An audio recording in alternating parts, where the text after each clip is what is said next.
नमस्कार मित्रों, स्वागत है तमारू गुजरात किसान यूट्यूब चैनल में। आ वीडियो में आपणे ठंडी ने लईने माहिती मेळवीशुं। ठंडी में यथावत रहेशे अने मावठानी शक्यता नथी। हवामान विभागनी 7 दिवसनी आगाही सामे आवी छे।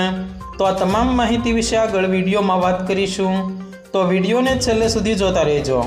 ते पहला जो तमे अमारी चेनल में नवा छो तो नीचे लाल कलरનું सब्सक्राइब बटन आपेલું છે, તેને દબાવી બાજુમાં રહેલા ઘંટડી બટનને પણ દબાવી દેજો, જેથી અમારા આવનારા તમામ વિડીયોની માહિતી તમને મળતી રહે। ગુજરાતમાં હાલ ઉત્તર પૂર્વના પવનો ફૂંકાઈ રહ્યા છે। હાલ રાજ્યમાં શિયાળો જામ્યો છે, ત્યારે હવામાન વિભાગે આગામી 7 દિવસ હવામાન શુષ્ક રહેવાની સાથે માવઠાની કોઈ સંભાવના નહીં હોવાનું જણાવ્યું છે। આ સાથે હવામાન વિભાગે આજે કોલ્ડ વેવની પણ સંભાવના વ્યક્ત કરવામાં આવી છે। હવામાન વિભાગના અમદાવાદ કેન્દ્રના મોસમ વૈજ્ઞાનિક અભિમન્યુ ચૌહાણે ગુજરાત અંગેની આગાહીમાં જણાવ્યું છે કે ગુજરાતમાં આગામી સપ્તાહમાં હવામાન શુષ્ક રહેશે અને વરસાદની કોઈ પણ પ્રકારની શક્યતા નથી।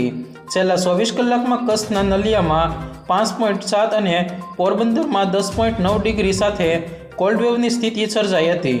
આ સાથે મોસમ વૈજ્ઞાનિકે જણાવ્યું છે કે આગામી 5 દિવસ ગુજરાતમાં તાપમાનમાં મોટો તફાવત નહીં થાય। गुजरात रीजन में सौराष्ट्र कच्छ सिवाय विस्तारों में थोड़ू तापमान वधी शके छे। मौसम वैज्ञानिक अभिमन्यु चौहाणे वधुमां जणाव्युं छे के आगामी 24 कलाक में कच्छ और पोरबंदर जिला में कोल्ड वेवनी स्थिति सर्जावानी आगाही आपवामां आवी छे। नलिया में 6 डिग्री और पोरबंदर में 11 डिग्री तापमान नोंधावानी आगाही छे। अन्य विस्तारों की बात करिए तो कोल्ड वेवनी कोई शक्यता नहीं।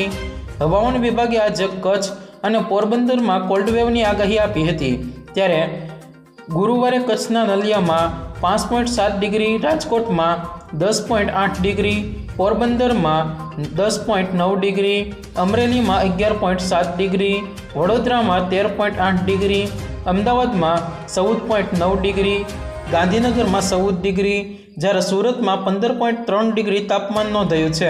ત્યારે અમદાવાદ અને ગાંધીનગરમાં 15 ડિગ્રીની આસપાસ તાપમાન રહેવાની શક્યતા છે। હવામાન વિભાગે આજે કચ્છ અને પોરબંદરમાં છૂટાછવાયા સ્થળોએ શીતલહેરની ચેતવણી આપવામાં આવી છે। જો મિત્રો તમને અમારો આ વિડીયો પસંદ આવ્યો હોય તો વિડીયોને લાઈક કરો, તમારા મિત્રો સાથે શેર કરો અને ચેનલમાં નવા છો તો ચેનલને સબસ્ક્રાઈબ જરૂર કરી લેજો, જેથી અમારા આવનારા તમામ વિડીયોની માહિતી તમને મળતી રહે।